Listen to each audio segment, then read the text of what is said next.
Halo guys, Assalamualaikum warahmatullahi wabarakatuh. Jumpa lagi dengan saya Fajar Custom Paint.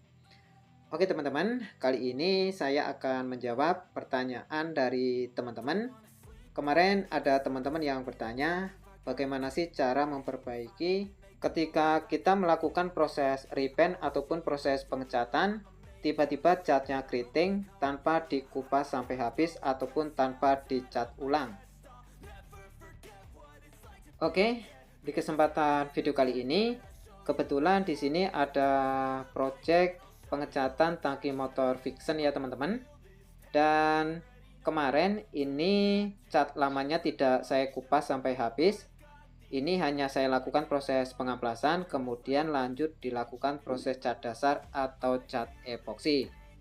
Nah, yang jadi kendala saat saya melakukan proses cat epoksi, kemudian ini saya letakkan di luar dan tidak sengaja ternyata ini terkena sinar matahari dan akhirnya menjadi keriting.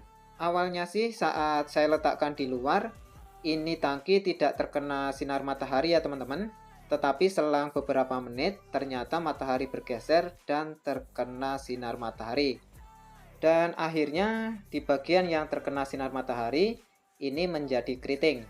Tetapi ini tidak menyeluruh ya teman-teman, hanya di beberapa tempat saja yang terjadi keriting.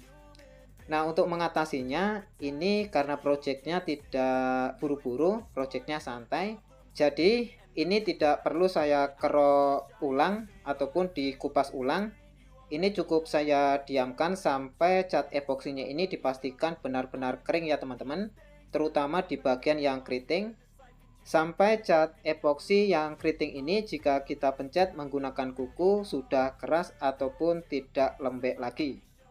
Tetapi jika sudah kita diamkan beberapa hari dan ternyata di bagian yang keriting ini kita pencet menggunakan kuku masih lembek, untuk mengatasinya bisa dengan cara ditetesi menggunakan lem G ataupun lem Korea ya teman-teman.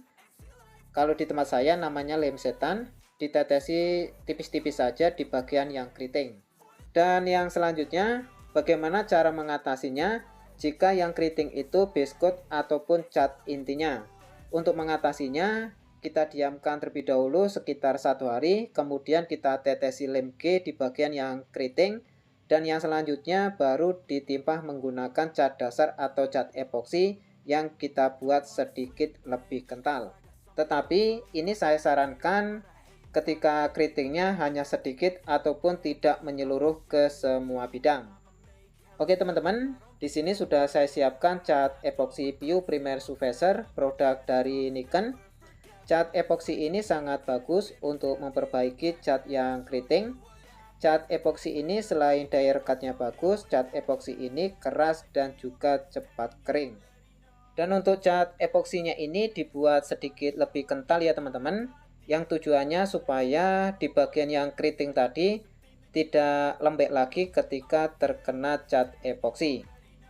Oke, untuk yang selanjutnya tinggal kita semprotkan cat epoksinya.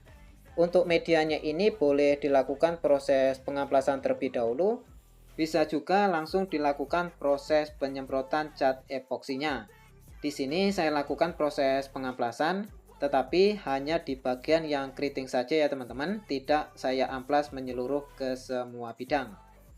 Dan perlu diingat, jika memperbaiki cat yang keriting seperti ini, proses penyemprotan cat epoksinya ini wajib tipis-tipis ya teman-teman, ataupun wajib kabut-kabut, dan diulang-ulang, jangan disemprotkan langsung basah. Jika disemprotkan langsung basah ataupun langsung tebal, biasanya di bagian yang keriting tadi bisa lembek ataupun bisa keriting lagi. Jika proses penyemprotan cat epoksinya ini sudah selesai, yang berikutnya kita keringkan. Dan ingat, untuk proses pengeringan cukup diangin-anginkan ataupun diletakkan di dalam ruangan ya teman-teman, supaya tidak terjadi keriting lagi.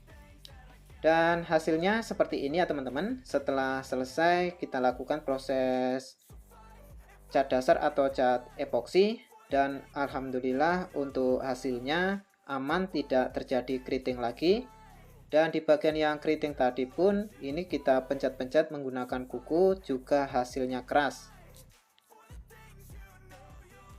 Kemudian untuk yang selanjutnya, karena cat epoksinya ini sudah kering, kemudian lanjut kita lakukan proses pengamplasan. Kenapa harus kita lakukan proses pengamplasan? Karena fungsi proses pengamplasan cat epoksi ini untuk menghaluskan permukaan cat epoksi ini yang ngulit jeruk dan juga untuk menghaluskan jika terdapat bintik-bintik seperti ini. Karena cat epoksi yang kita gunakan kita buat sedikit lebih kental, otomatis permukaan cat epoksinya ini ngulit jeruk dan sebagian ada terdapat bintik-bintik. Nah, untuk itu di sini kita lakukan proses pengamplasan supaya medianya halus. Selain itu, tujuan proses pengamplasan ini supaya base coat ataupun cat intinya nanti yang akan kita semprotkan pada media ini bisa merekat dengan maksimal.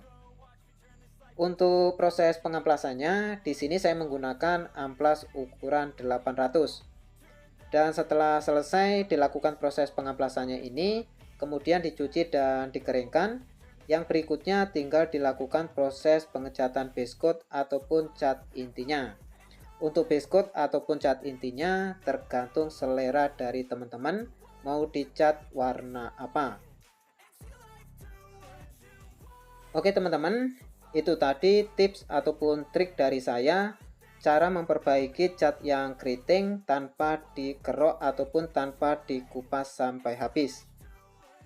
Oke, buat teman-teman pemula ataupun teman-teman yang baru belajar di bidang pengecatan yang kebetulan baru mampir di channel ini, jika teman-teman ingin sukses di bidang pengecatan, jangan lupa tekan tombol subscribe-nya, like, komen, dan share, serta aktifkan tombol notifikasinya yang tujuannya supaya nanti teman-teman tidak ketinggalan apabila saya upload video-video terbaru.